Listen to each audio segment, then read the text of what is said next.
12 juillet 2013. Gare d'Austerlitz. Alors qu'ils prennent place dans la rame, les 400 passagers de ce train sont loin de se douter de ce qu'ils vont vivre. À une trentaine de kilomètres de là, ils seront dans quelques minutes les victimes d'un accident ferroviaire, l'un des pires de l'histoire française. Brétigny-sur-Orge. Une tragédie. Un choc dont les premières photos prises par l'un des survivants laissent imaginer la violence. Madame, monsieur, bonsoir. Une catastrophe ferroviaire survenue cet après-midi en région parisienne. Le bilan encore provisoire est très lourd. Que voyez-vous devant vous? J'ai vu deux wagons totalement déchiquetés, dont un renversé quasiment sur le toit. C'est un accident très spectaculaire. C'est un accident qui a mis en évidence des défaillances à tous les niveaux. Là, je pense qu'à ma fille, parce que je me dis, c'est pas possible, c'est pas maintenant, je peux pas mourir maintenant. C'est pas le moment. C'est quelque chose qui est impensable. On peut se demander, mais comment ça peut arriver? Pourquoi ce jour-là, ce train de 419 tonnes filant à 137 km/h s'est mis à dérailler jusqu'à basculer sur le quai de la gare? Comment un simple élément est à l'origine de cette catastrophe? Pour y répondre, ingénieurs et experts racontent la face cachée de cet accident. Les survivants ont aussi accepté d'apporter leur témoignage à ce récit bouleversant. Le wagon se met à trembler dans tous les sens. Les valises tombent, les gens tombent aussi, ceux qui sont debout. Le wagon il est en train de glisser sur son flanc et nous qui sommes sur la vitre, on est séparés du sol uniquement par cette vitre. Les roues de la locomotive et des voitures appuient sur l'avant de l'éclisse et la font vibrer. C'est plus une gare, hein. C'est Hollywood. C'est un seul endroit, mais c'est un endroit où un petit problème mécanique se transforme en une grande catastrophe. Je crois que je peux, à ce moment-là, dire « je vais mourir ». Voici l'accident ferroviaire de Brétigny-sur-Orge. Un train et ses 400 passagers entraînés dans une catastrophe hors de contrôle.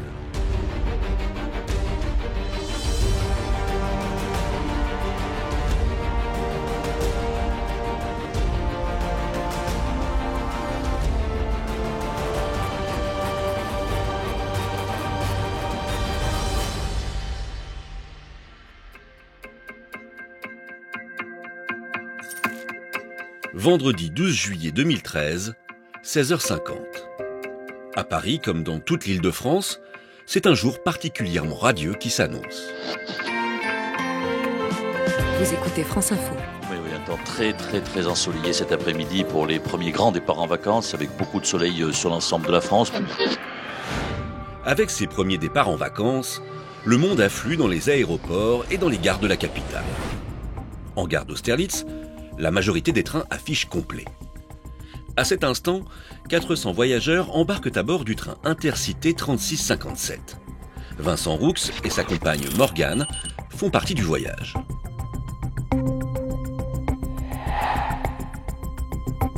On était parti à Prague avec Morgane. Et donc on est sur la fin de notre retour, on monte dans ce train, on s'installe. Moi je déteste ces places, c'est les places à 4. Et je me dis que ça va être compliqué, je vais me cogner les genoux avec cette personne pendant tout le trajet. Lauriane Welter prend place dans la même voiture.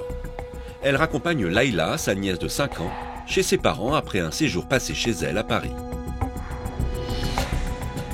Wagon 4, on monte dedans, on cherche nos places 3 et 4, donc au fond du wagon.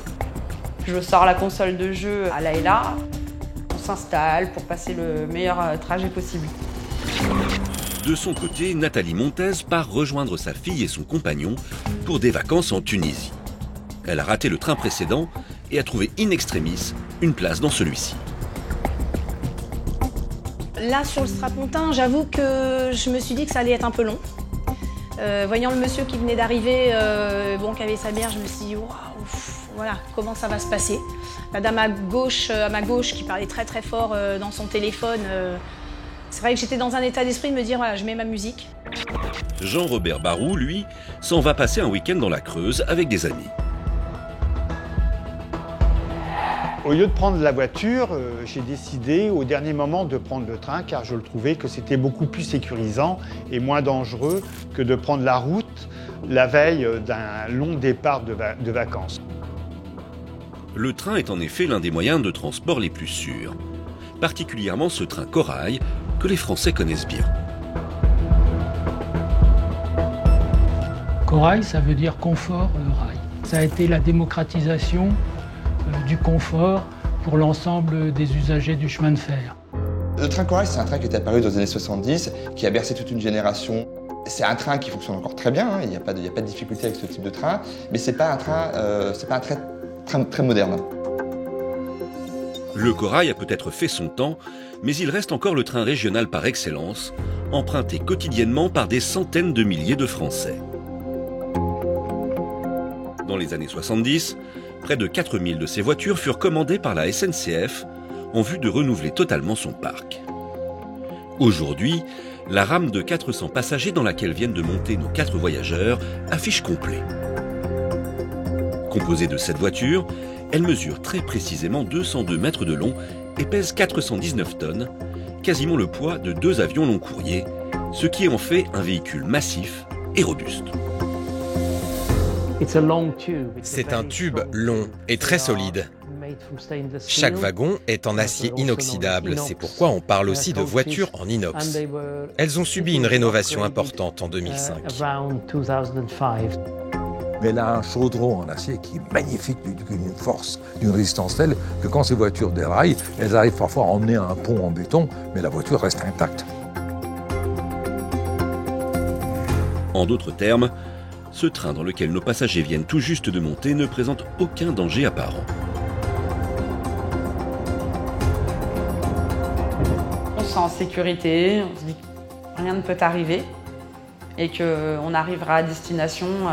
Non, on ne s'imagine pas autre chose.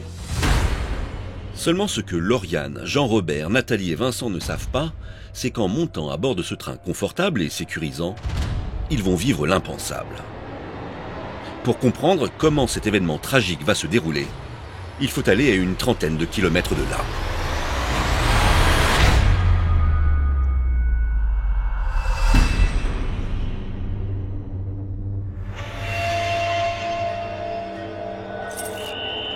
« 16h53, le train Intercité 3657 quitte la gare d'Austerlitz.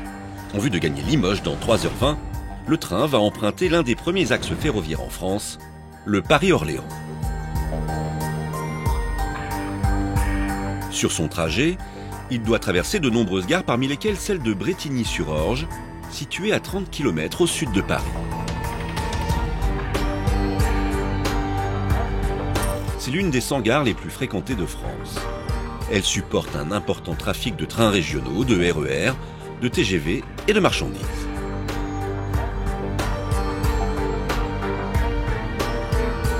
Brétigny-sur-Orge, c'est l'une des 3000 gares de France. C'est une gare comme les autres, c'est-à-dire extrêmement active. Soit le train s'arrête en gare, et donc là il ralentit, il s'arrête et il repart. Soit vous avez des trains, en revanche, qui passent sans s'arrêter. Et donc là la vitesse n'est pas négligeable, parce que c'est une vitesse de passage qui est quand même à 150 km/h. Pour absorber une telle activité, la gare de Brétigny est dotée de 4 quais, dont 3 centraux. L'ensemble de ces quais distribue 8 voies, dont une en diagonale qui vient couper les 7 autres. Pour permettre aux trains de poursuivre leur chemin malgré cette voie diagonale, un instrument spécial est utilisé. On l'appelle la traversée jonction double.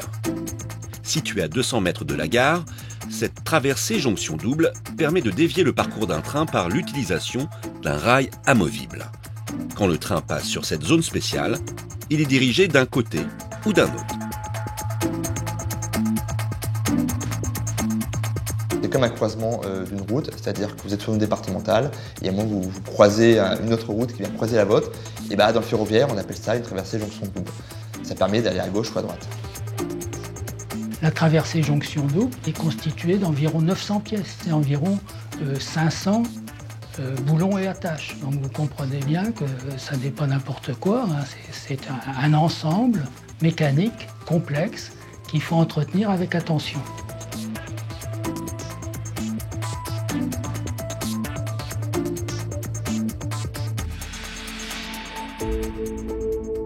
Pour connecter cette traversée jonction double au reste des rails, les ingénieurs ferroviaires utilisent une éclisse, une sorte d'agrafe en acier extrêmement solide.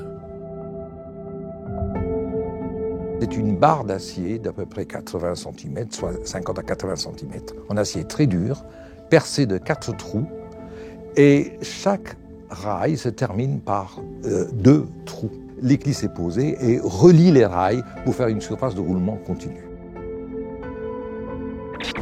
Rudy Newman est historien spécialiste des transports. Il sait l'importance de cette pièce sur les rails. Les éclisses, c'est un peu comme ces jeux de construction pour enfants type mécano ou autre. Ce n'est rien de plus que des bandes de métal. En les vissant avec des écrous et des boulons, elles permettent de joindre les rails manuellement.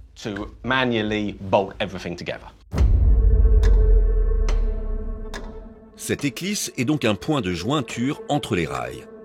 Elle est fixée dans leur partie centrale, appelée lame, par 4 boulons. Une opération courante et a priori sans problème. Seulement pour Clive Lamming, historien des chemins de fer, il faut y être très attentif. Alors, la partie la plus fragile du rail est sans doute l'âme. C'est le talon d'Achille. On a conservé l'âme très fine parce qu'elle permet un montage assez facile du rail et en particulier permet le lien avec les éclisses. On n'a pas grand-chose à percer. Les éclisses sont logées dans l'âme du rail et elles sont serrées ensemble. Dans ce cas précis, il y a 4 boulons. Ils permettent de fixer les éclisses sur les 2 rails et ainsi de les relier entre eux. L'éclisse est donc un élément essentiel à la voie ferrée, mais aussi l'un des plus sensibles. Pendant la Résistance, les gens qui savaient faire dérailler un train, il suffisait simplement de desserrer dans une courbe une éclisse, de la retirer, de déplacer le rail de 2 cm ou 3, et tout le train partait.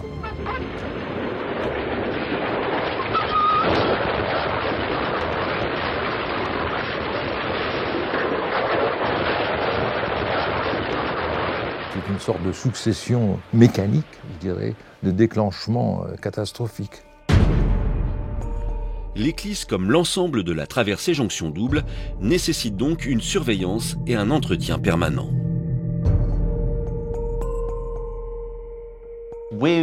Le mouvement répété des trains qui passent peut entraîner le développement de fissures microscopiques. L'éclisse est un élément clé où la maintenance est cruciale.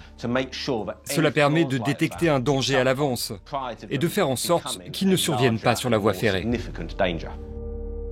De fait, c'est un peu le maillon faible de la chaîne.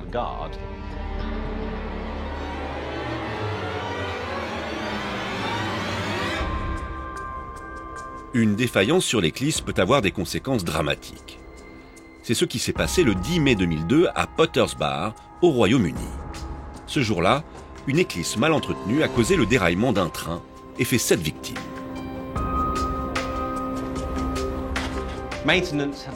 La maintenance n'avait pas été bien faite sur un ensemble d'aiguillages à l'entrée de la gare.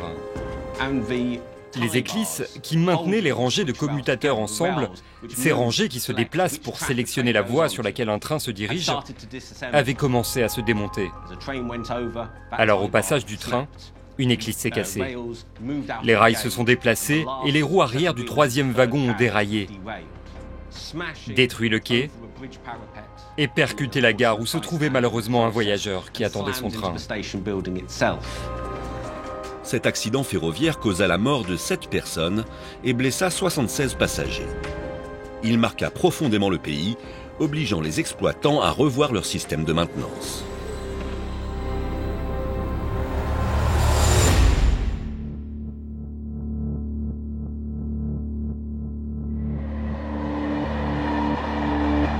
Malgré cela, de nos jours, le train reste encore le moyen de transport le plus sûr.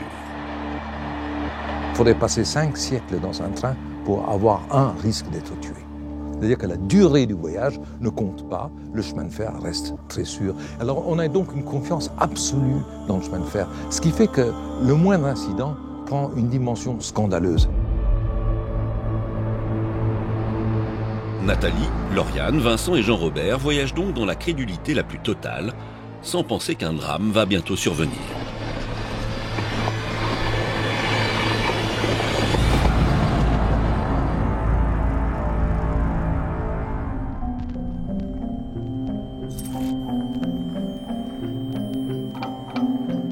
« 17h. 7 minutes après leur départ de la gare de Paris-Austerlitz, les 400 passagers du train entament leur voyage sereinement. Détendue, contente d'être en vacances. On part le lendemain en Tunisie avec mon compagnon de l'époque, sa fille, ma fille. Donc des vacances sympas. Je vais voir un contrôleur et je demande à ce contrôleur s'il peut me changer de place. Le contrôleur m'a dit ben non, restez à votre place et on verra ce qu'on peut faire pendant le trajet. Pour l'heure, chacun vaque à ses occupations habituelles et rien dans le train ne laisse présager de la catastrophe à venir. Seulement, à une vingtaine de kilomètres de là, un détail s'apprête à tout faire basculer. Ce détail, le voici. Il est situé au niveau de la fameuse traversée jonction double. C'est là, au niveau d'une éclisse, qu'une fissure s'est créée dans le rail. Avec le passage régulier des trains, elle s'est propagée au point qu'un morceau de rail s'est détaché. Mais il y a pire. Sur les 4 boulons qui maintenaient l'éclisse au rail, il n'en reste plus qu'un.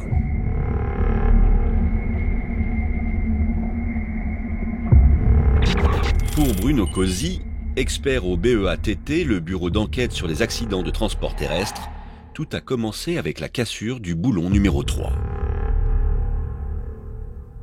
À partir du moment où le boulon numéro 3 est manquant, donc les autres boulons sont soumis à des efforts anormaux, l'éclisse commence à bouger, donc à partir de ce moment-là, on peut avoir soit des desserrages et des dévissages, soit des ruptures. Donc c'est le cas du boulon numéro 1 qui s'est desserré et qui s'est donc dévissé. En revanche, le boulon numéro 2, lui, il s'est cassé et ensuite également l'écrou se dévisse et le corps tombe.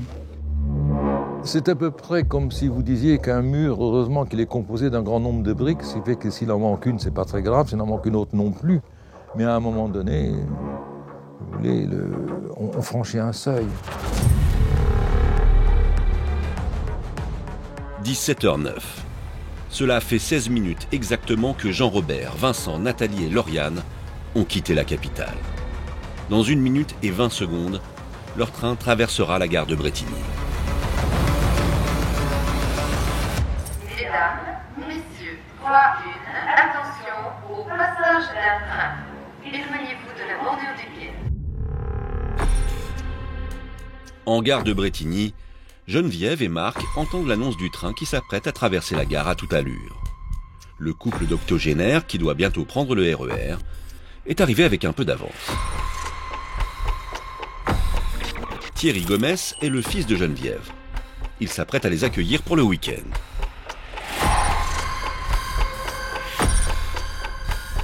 Ce 2 juillet, nous préparons une réunion familiale. C'est l'occasion de se réunir toute la famille sur 4 générations et on se prépare à vivre une journée très très agréable.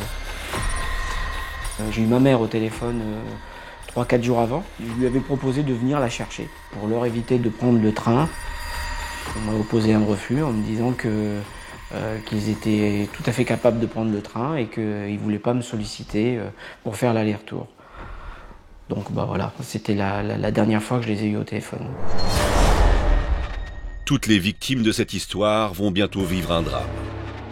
Dans moins d'1 minute, le train Corail, plein de 400 voyageurs, va connaître une suite d'événements tragiques et incontrôlables.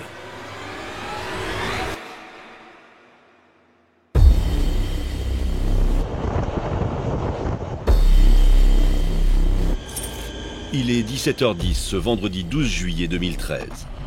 Filant à 137 km/h, le train Corail numéro 3657 s'apprête à s'engager sur la traversée jonction double de la gare de Bretigny-sur-Orge.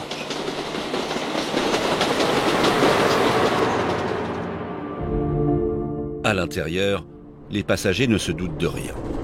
Ils ont gardé le souvenir intact de cet instant qui précède la catastrophe.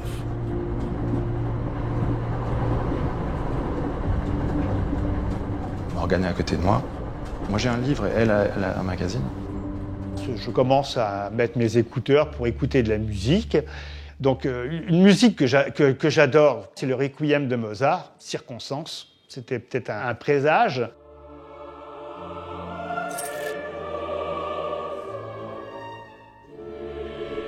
« 17h11. Cette fois, le train arrive au niveau de la traversée jonction double et de l'éclisse fragilisée. La locomotive passe, la première voiture passe, la deuxième passe. C'est là où les choses vont mal se passer. Le train file à 137 km/h. Les deux premières voitures viennent de passer sur l'éclisse, mais au passage de la troisième, la pièce métallique uniquement tenue par un boulon rebondit. C'est le début d'une suite d'événements qui va conduire les passagers à la catastrophe. Les roues de la locomotive et des voitures appuient sur l'avant de l'éclisse et la font vibrer. L'éclisse remonte un peu, puis redescend, parce que le mécanisme est complètement lâche. Elle tourne autour de ce qu'il reste du dernier boulon. En rebondissant contre les roues et le sol, l'éclisse prend de plus en plus d'élan. Le phénomène s'amplifie à mesure que le train avance. Résultat, elle menace de se déloger complètement. Et c'est là, à ce moment-là, que l'éclisse est dangereuse parce qu'elle est ensaillie sur le rail. Il vaut mieux qu'elle ne soit pas là que d'être là avec un seul boulon. Vous n'avez pas un risque sur des millions que ça se produise. C'est complètement incompréhensible. Quelques secondes après que l'éclisse soit entrée en vibration, le corps de son dernier boulon casse. Elle est alors projetée vers l'avant, à l'endroit précis où les rails se croisent. À cet instant, plus rien ne peut empêcher le soulèvement du train. Elle va se loger presque à la verticale, mais inclinée. Elle se loge face, comme une épée qui est tendue au train suivant. L'éclisse, elle retombe au pire endroit, l'endroit où le déraillement devient inévitable. Parce qu'avec sa position et la forme qu'elle a maintenant, elle constitue en quelque sorte un tremplin pour les roues suivants. C'est un seul endroit, mais c'est un endroit où un petit problème mécanique se transforme en une grande catastrophe. La voiture 3 est passée in extremis. Mais la voiture 4, dans laquelle se trouvent Lauriane Welter et Vincent Roux, n'est pas aussi chanceuse. Elle passe sur le tremplin formé par l'éclisse, coincée dans le croisement des rails. C'est là que tout bascule.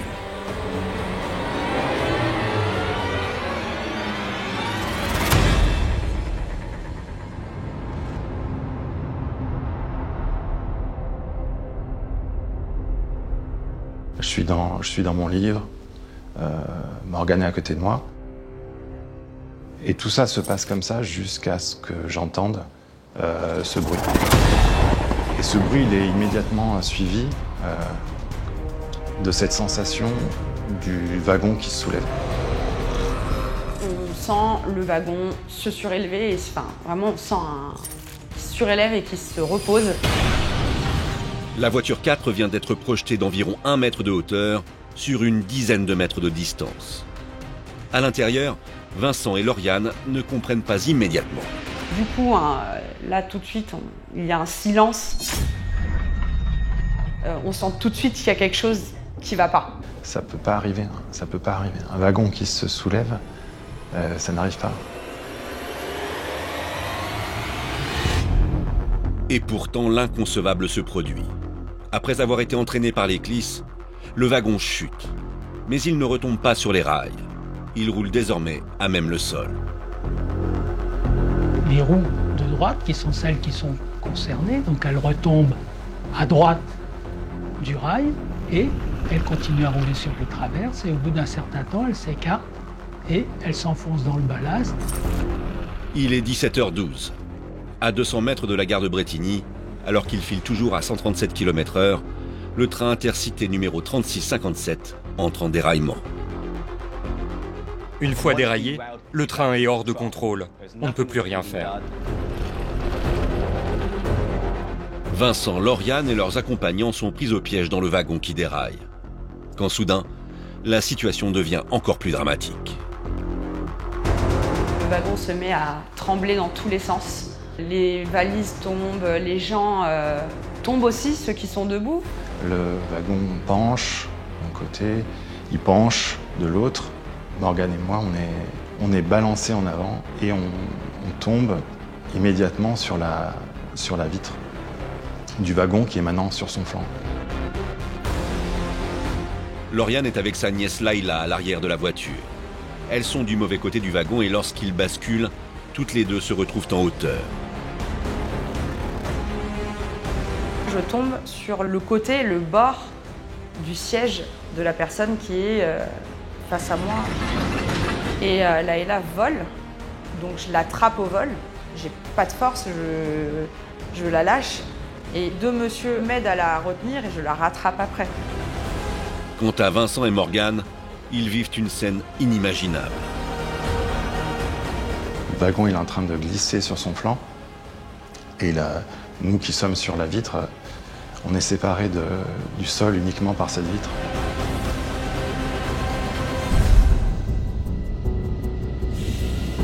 Malgré son basculement, la voiture 4 continue d'avancer, traînée par les 3 premières voitures auxquelles elle reste solidement attachée.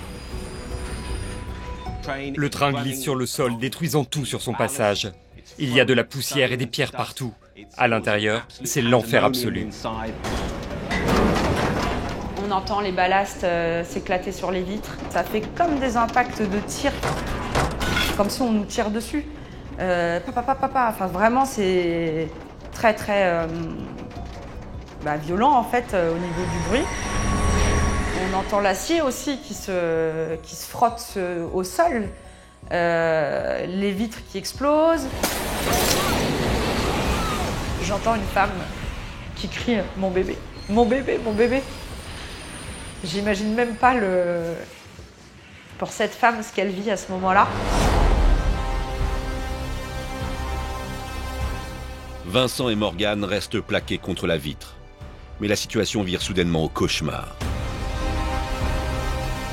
Et moi qui suis sur cette vitre-là, je sens vraiment un sentiment d'un danger de mort immédiat. Je sais qu'il y a Morgane qui est à côté de moi. Je la sens et j'attrape son pull. Et il y a un moment où la vitre se brise. Et quand cette vitre se brise, c'est là où je ne peux pas retenir Morgane.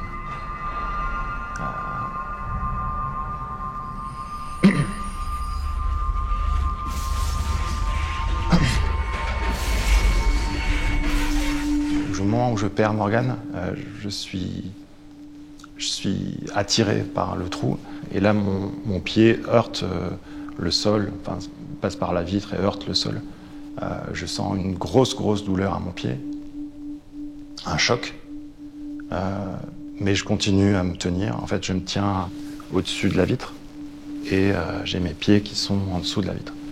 Et je tiens comme ça pendant toute la durée où le wagon continue à glisser.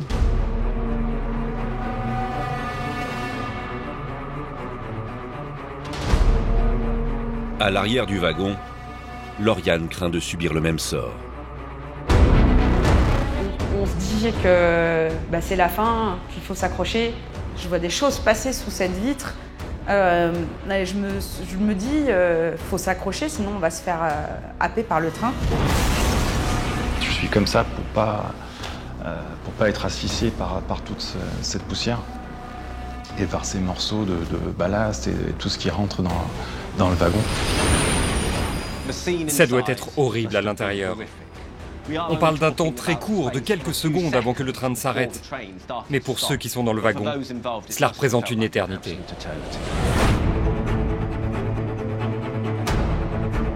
Les événements dramatiques se succèdent. En basculant, le wagon de Vincent et Lauriane a sectionné l'attelage qui le relie aux voitures arrière. L'attelage n'est pas fait pour résister à des efforts infinis. Donc il a une certaine résistance, jusqu'à 200 tonnes d'efforts. Mais en l'occurrence, on a dû avoir des efforts qui étaient plus forts, plus importants que la résistance normale de l'attelage, donc l'attelage s'est rompu. Le train est désormais coupé en deux. La première partie, composée des 4 premiers wagons, s'arrête au bout de 200 mètres grâce au freinage d'urgence déclenché par le conducteur. Mais la catastrophe ne va pas s'arrêter là. L'autre moitié du train, elle, poursuit sa route sur la voie ferrée. Droit devant, il y a l'éclisse endommagée. Le tremplin, il est en place et pratiquement l'éclisse est bien coincée et ne bouge pas. Donc toutes les voitures suivantes vont subir malheureusement le même sort. Une des lois du chemin de fer est que quand sur un train, le premier wagon déraille, tout le train déraille.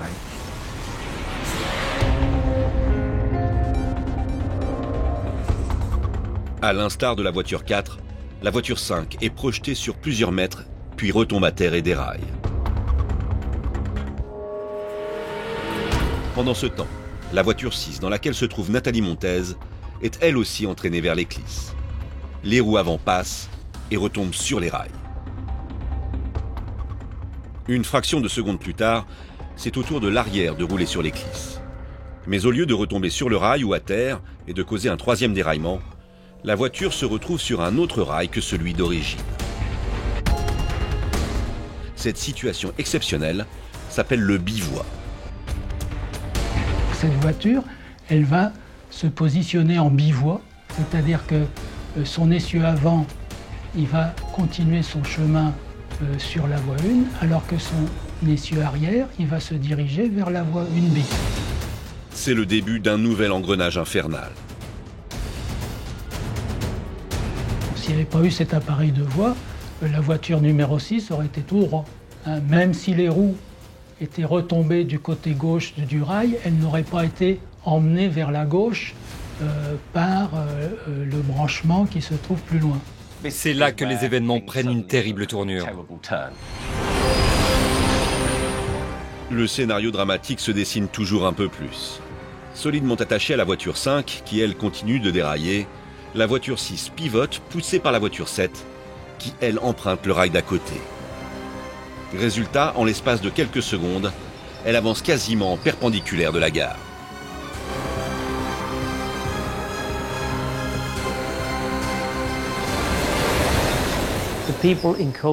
Les passagers de la voiture 6 subissent la rotation à 90 degrés du wagon. C'est à ce moment-là qu'ils se rendent compte que le train est hors de contrôle. Le phénomène est si rapide que dans la voiture 6, les voyageurs comme Nathalie Montez ne prennent la mesure du danger que maintenant.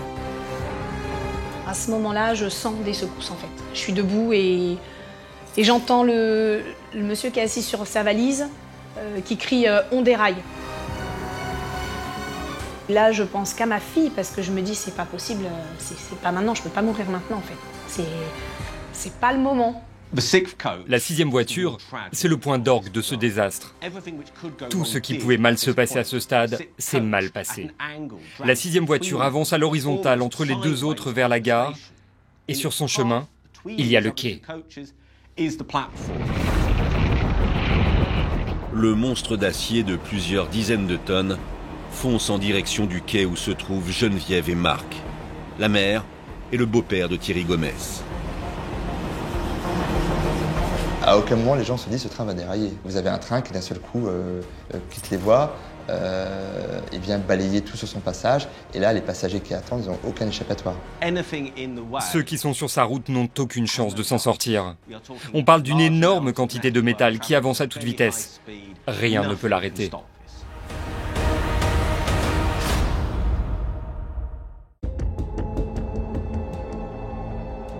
Le premier acte de cette tragédie en déclenche un deuxième. Après le déraillement qui a duré 40 secondes, le train rase littéralement le quai où se trouvent Geneviève et Marc. À l'intérieur de la voiture, Nathalie Montez est sidérée par ce qui lui arrive. Je comprends pas du tout ce qui se passe. J'ai jamais ressenti ça. Je pense à ma fille.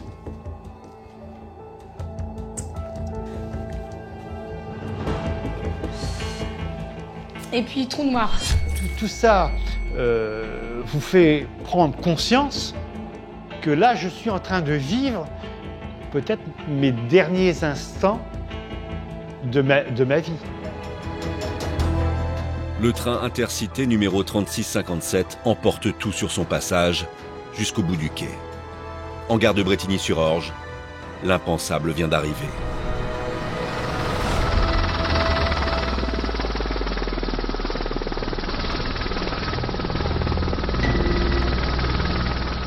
Immédiatement, tous les regards se tournent sur le train et ses wagons accidentés.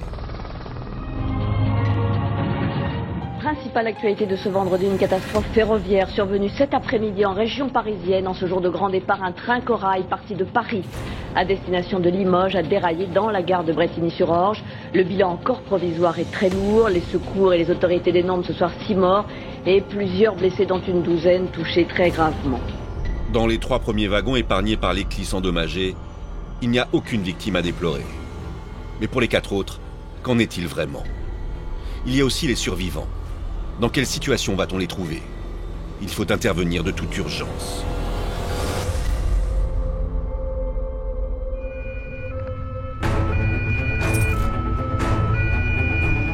« 17h14. 2 minutes après le début du déraillement, l'alerte est donnée. Appelée à la caserne de sapeurs-pompiers de Brétigny, Marie-Christelle Charbuyer est l'une des premières à arriver sur les lieux. C'est plus une gare, hein. C'est Hollywood. Je me rends compte que c'est au-delà du réel. La première chose que je vois, c'est un flot de personnes qui sont, a priori, les voyageurs, qui arrivent dans ma direction.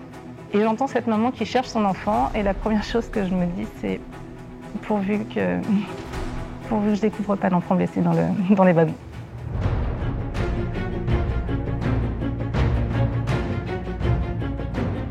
Christian Sureau s'occupe de la coordination des secours sur place. Lui aussi est impressionné par la scène qu'il découvre. Dans ma carrière, jamais vu une telle situation, jamais. C'est un événement, vous vous dites c'est pas possible qu'il arrive ça en gare de Brétigny dans l'Essonne. C'est une scène d'apocalypse quand même, il faut le savoir. C'est quelque chose qui vous remue quand même. On ne reste pas insensible par rapport à ça. En quelques minutes, le plan de bataille s'organise. Il faut répondre à l'urgence des personnes sur le quai. Mais il faut aussi, et le plus vite possible, désincarcérer les voyageurs restés dans le train. Combien on va retrouver de personnes décédées sous ces voitures? C'est la question que je me suis posée pendant de longues minutes. Il y en aura, c'est sûr. On va en retrouver combien? Le plan Orsec-Novi, un dispositif d'urgence, est immédiatement mis en place. Grâce à lui, d'importants secours sont déployés. 300 pompiers, 20 équipes de SAMU, 8 hélicoptères, des équipes de sauvetage en décombres, des équipes cynophiles. La gare est transformée en poste médical avancé. Sur place, les témoins font les premières constatations. Que voyez-vous devant vous? Moi je suis allé sur les quais, donc j'ai vu 2 wagons totalement déchiquetés, dont un renversé quasiment sur le toit. Ça a arraché le toit de la gare, c'est un accident très spectaculaire.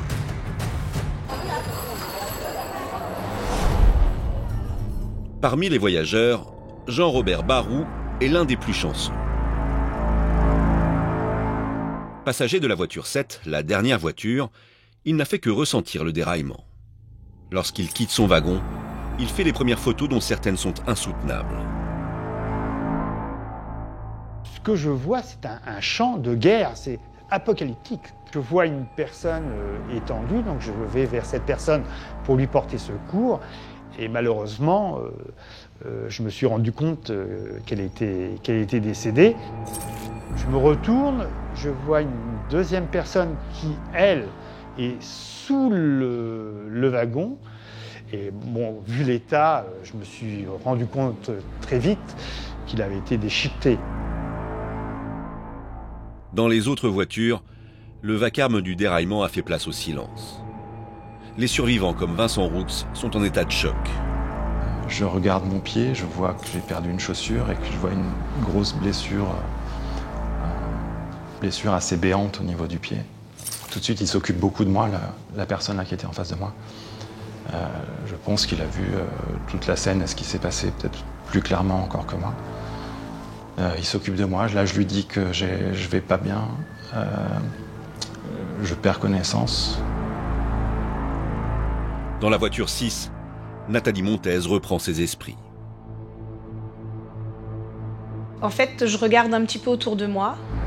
Et là, un peu plus loin devant, je vois une sorte de cuve. Et puis du liquide qui coule, en fait. Et je pense que tu as de l'essence, en fait. Je me suis dit, il y a de l'essence, si jamais ça s'enflamme et que ça explose, voilà, c'est la fin.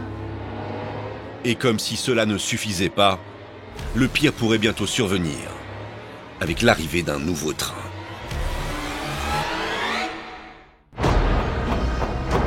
Vendredi 12 juillet 2013, il est 17h15. À la gare de Brétigny-sur-Orge, le train Corail numéro 3657 vient de dérailler, provoquant l'une des pires catastrophes ferroviaires de l'histoire française. Mais alors que les victimes tentent de s'extraire de la carcasse, un autre train, qui n'a pas été alerté de la situation, fonce en direction de la rame accidentée.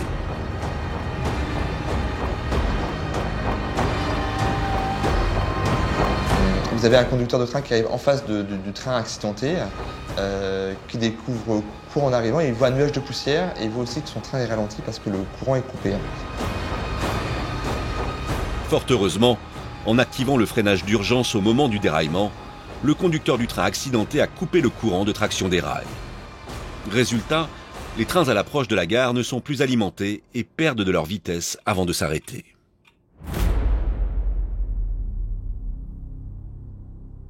Le conducteur a fait tout ce qui était en son pouvoir. Il devrait être félicité pour ce qu'il a fait. S'il n'avait pas immédiatement déclenché l'alerte, il y aurait eu un accident beaucoup plus important.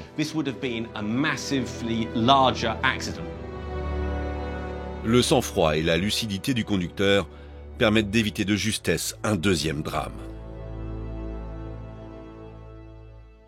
Son comportement, il est parfait, puisqu'immédiatement, il appuie sur le freinage d'urgence, donc le train s'arrête, et il fait bien parce qu'avec l'inertie, son train s'arrêtera à 100 mètres de la locomotive du train accidenté. On est passé très près d'une très très grosse catastrophe ferroviaire, très très près. Si c'était pas arrêté, s'il n'avait pas eu le message, lui aussi roulait normalement, mais il se trouvait devant des wagons de travers. Là, c'était un carnage. Pendant ce temps, ceux encore bloqués dans le train tentent de s'extraire. Aux équipes de secours qui leur viennent en aide s'ajoutent tous les témoins de la scène.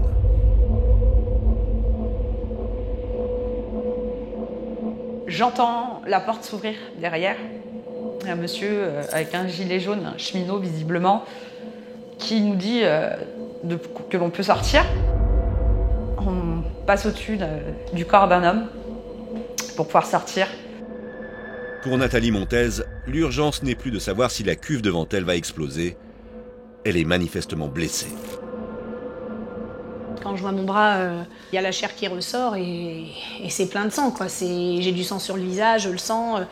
Mais on n'est pas du tout... J'ai pas mal, en fait. Aucune douleur, vraiment aucune douleur. Je sais que je viens de m'enlever quelque chose de la cuisse.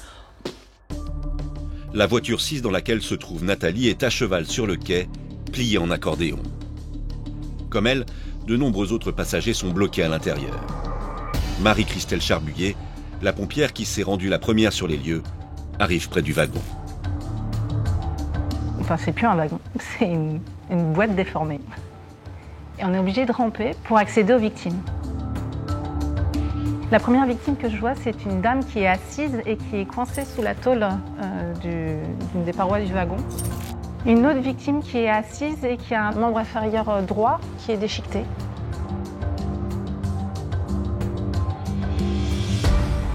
Au fur et à mesure du déroulement de l'intervention, le bilan s'affine.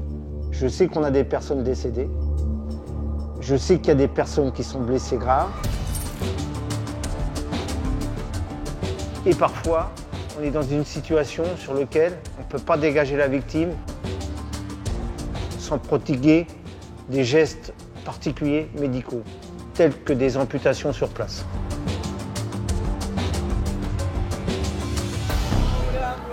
2 minutes à peine après l'accident, les premiers survivants sont mis en sécurité. Ils prennent conscience qu'ils viennent d'échapper au pire. On commence à réaliser l'ampleur de l'accident quand on voit l'ensemble du train arraché, déchiqueté, la gare de Bretigny qui est complètement explosée. On pense que ça a été soufflé par une bombe. Entouré de soigneurs, Vincent Roux reprend connaissance. Sa première pensée va à Morgane, sa compagne. Chaque fois qu'une personne passe, je lui dis « Je suis avec Morgane, est-ce que vous l'avez vu, est-ce que vous l'avez trouvé ?»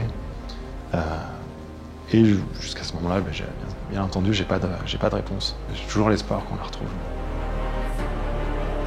Plus le temps passe, plus c'est dur, mais à ce moment-là, j'ai toujours l'espoir.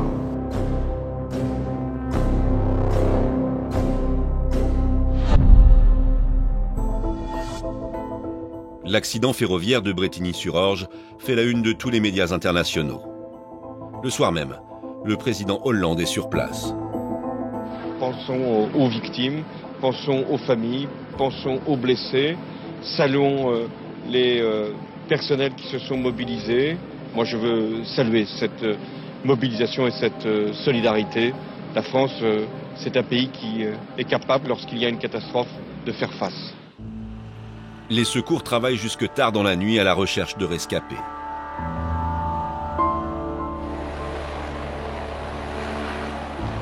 Bien qu'il ne sache pas où Morgane se trouve, Vincent Roux garde espoir.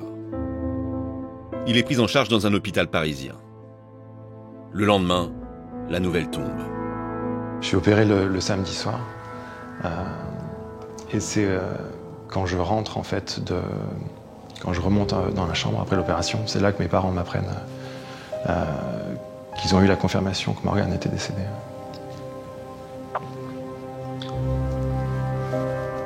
Tout s'écroule. À ce moment-là, tout s'écroule. Ça remet tellement tout en cause. Les projets qu'on peut avoir, une vie qu'on se construit, tout ça est d'un seul coup est rayé. Morgane est décédée à l'âge de 26 ans. De son côté, Thierry Gomès a toujours espoir que sa mère et son beau-père soient en vie. Jusqu'au moment où les médias relatent la terrible nouvelle. On apprend que 2 octogénaires faisaient partie des victimes. Voilà. Donc on a vite fait la relation. On sait qu'ils ont été balayés, fauchés par le train, mais on ne peut pas réaliser en fin de compte. Là où vraiment on a réalisé, c'est quand on a récupéré leurs affaires. Ça a été le déclic et la violence et l'effroi de ce qui a pu se passer sur ce quai. En plus de Geneviève et Marc, 2 jeunes hommes de 19 et 23 ans ont été fauchés par le train. Au total, le déraillement du train intercité 3657 en gare de Brétigny-sur-Orge a coûté la vie à 7 personnes et blessé 70 voyageurs dont certains porteront toute leur vie de lourdes séquelles. C'est extrêmement douloureux pour les familles des victimes, c'est cette mort de trop, mais ça aurait pu être bien pire. C'est presque miraculeux. Quelques minutes avant, c'était plusieurs dizaines de personnes qui se trouvaient sur ce quai. Et donc si le train avait déraillé à ce moment-là, c'est sans doute plusieurs dizaines de personnes qui auraient décédé ce jour-là.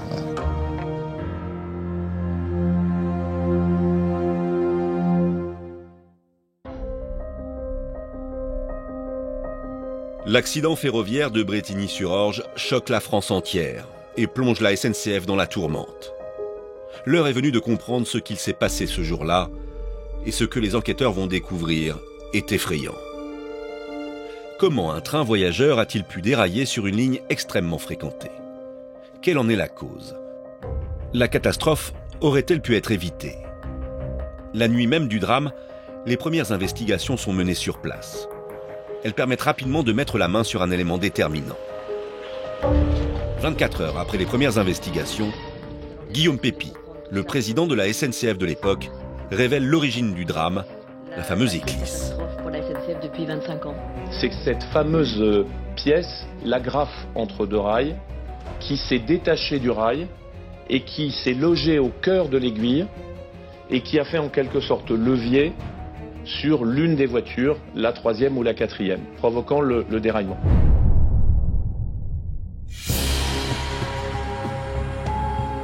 Et les premiers rapports de révéler toute une suite de défaillances. La fissure dans le rail est découverte comme la perte des 3 boulons. Le BEATT, le bureau d'études en charge de l'enquête technique, s'interroge. Comment une situation comme celle-là a-t-elle pu se produire sur des équipements vérifiés régulièrement? Les experts sont même étonnés d'apprendre qu'une inspection de maintenance avait été réalisée 8 jours auparavant. Les assemblages boulonnés nécessitent une maintenance et des contrôles réguliers. Si vous ne le faites pas correctement, vous créez des situations de risque. Il n'y a jamais d'erreur individuelle. Ce sont toujours des suites d'erreurs collectives. C'est un accident qui a mis en évidence, je veux dire, des défaillances à tous les niveaux. C'est-à-dire aussi bien au niveau le plus bas, au niveau de l'exécution, puisqu'on voit qu'il y a eu des défaillances de qualité dans la réalisation d'un certain nombre d'opérations de maintenance, mais aussi au niveau du management de l'établissement.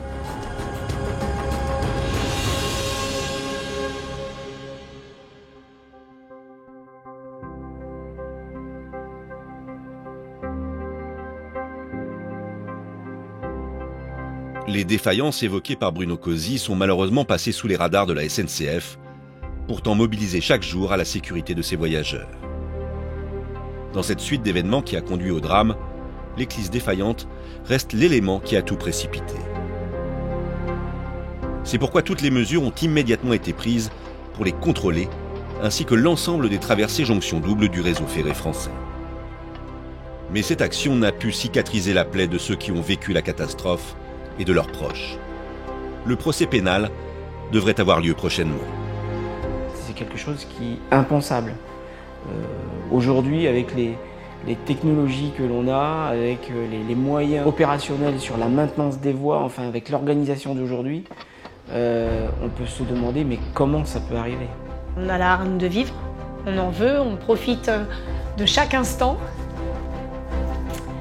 Mais bon, j'ai des blessures superficielles et d'autres, parce qu'on parle aussi beaucoup des personnes décédées, mais il faut penser à ceux qui ont des blessures à vie. Morgane, je garde son image, le dernier sourire qu'elle m'a fait, juste avant qu'on se plonge. Elle dans son magazine, moi dans mon livre. C'est ça la dernière image que j'ai envie de garder. Je préfère regarder en mémoire son sourire. Aujourd'hui, sur les lieux du drame, le voyageur ne peut soupçonner qu'ici un train a déraillé jusqu'à se coucher en partie sur l'un des quais. Personne d'autre que les 400 voyageurs du train Intercité 3657 ne peut imaginer la violence de cet accident. Un accident qui, ce jour du 12 juillet 2013, les a conduits dans une catastrophe hors de contrôle.